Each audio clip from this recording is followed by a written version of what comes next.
Iman adalah mutiara di dalam hati manusia. Assalamualaikum warahmatullahi wabarakatuh.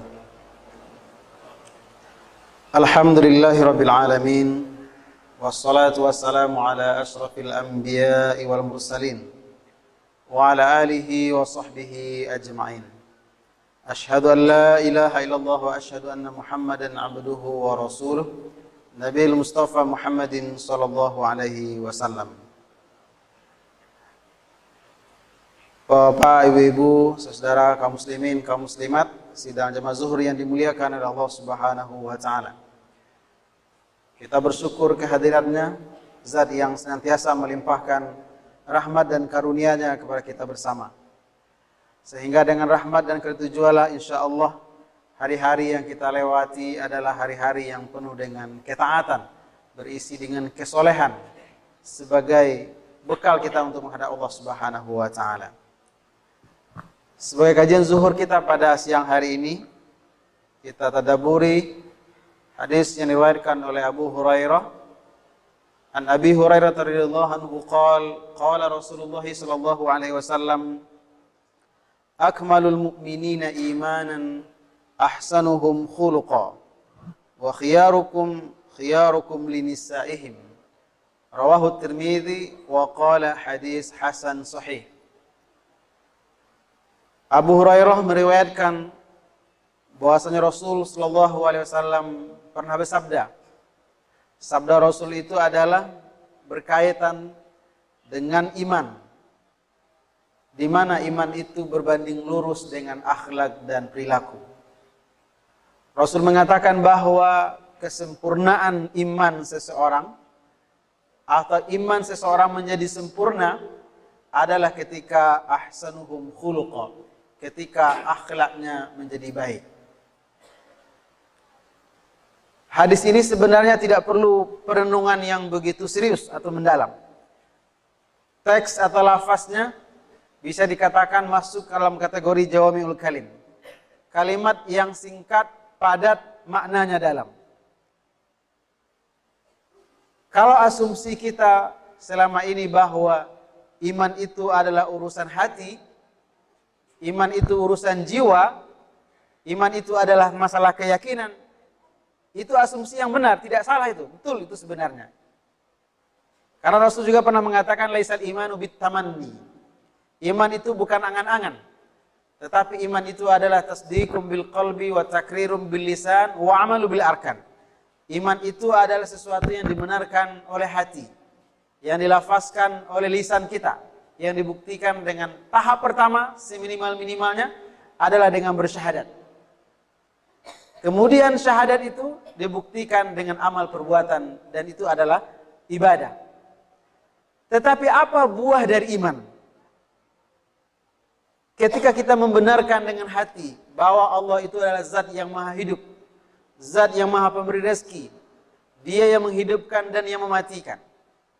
Apa buah dari keimanan kita bahwa Allah menciptakan surga dan neraka? Ada timbangan amal, ada malaikat yang mengawasi segala perbuatan kita. Bahkan juga ada malaikat yang nanti akan menanya amal kita di akhirat kelak, di dalam kubur. Apa buah dari semua itu?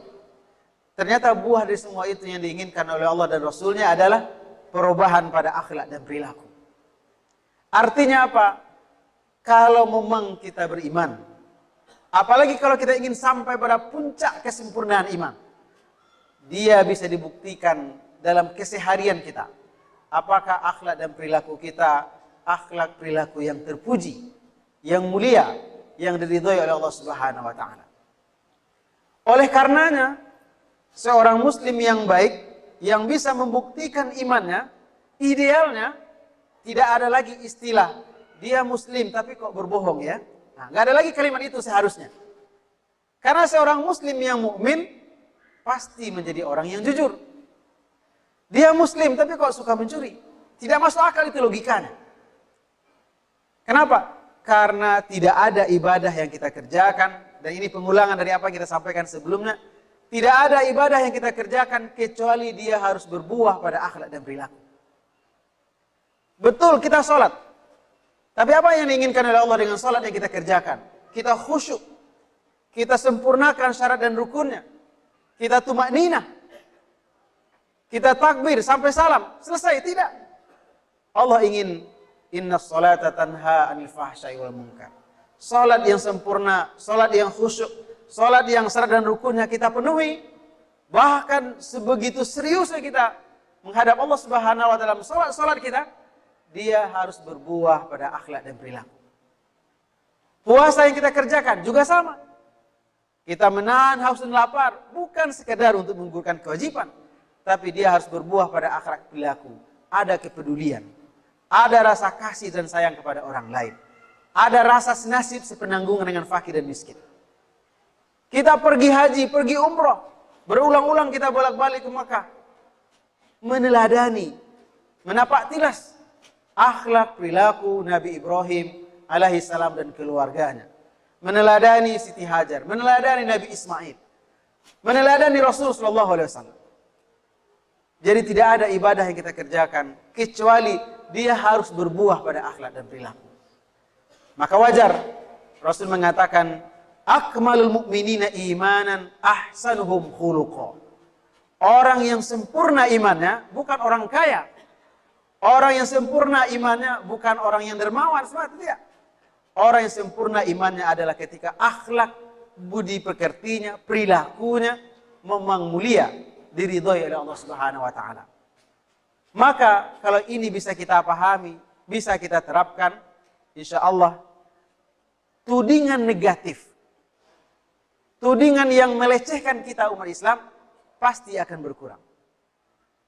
Hari ini kita sulit untuk membedakan. Atau kalau dihadapkan pada pilihan-pilihan yang tidak ideal, mungkin kadangkala kita memilih, biarlah dia agamanya biasa-biasa saja.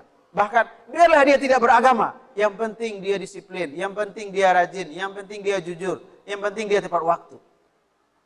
Ini membuktikan bahwa fitrah kemanusiaan kita menginginkan orang-orang yang ada di sekitar kita adalah orang-orang yang berakhlak perilaku yang mulia.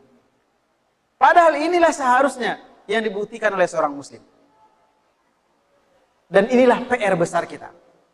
Menerjemahkan semangat keberagamaan kita, memakmurkan masjid, sholat tepat waktu, berjamaah, ataupun ibadah-ibadah lain yang kita kerjakan, baca Quran, menerjemahkan itu semua dalam akhlak perilaku keseharian kita. Kalau ini berhasil, maka itulah puncak kesempurnaan iman kita kepada Allah Subhanahu wa taala. Billahi taufiq wal hidayah. Assalamualaikum warahmatullahi wabarakatuh.